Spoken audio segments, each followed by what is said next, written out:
Back in 1954, Congress came together and they passed one of the most important tax bills in American history, and almost nobody talks about it. The original income tax was introduced in 1913, and for nearly 40 years, Congress had a massive problem. They didn't know how to tax trusts. For decades, money moved through these trust structures, but no one could agree on what actually counted as income.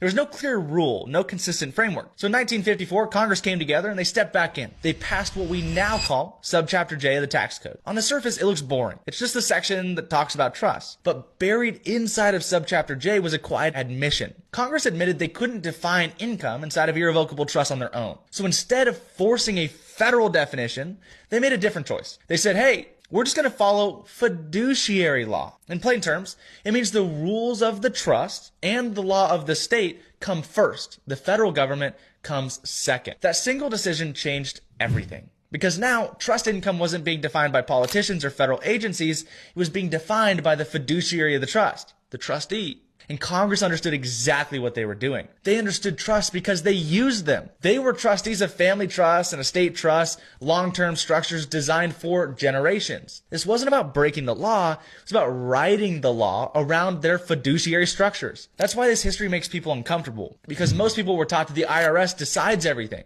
And while that is typically true, it's not what Congress wrote in 1954. Subchapter J doesn't just belong to politicians, it belongs to fiduciaries. And fiduciary law doesn't care who you are, it cares how something is structured. Since then, this chapter has been sitting in the tax code since 1954, completely ignored, misunderstood, but still silently working for the politicians in the background. If you want to understand how fiduciary law and Subchapter J actually fit together, all you gotta do is comment trust.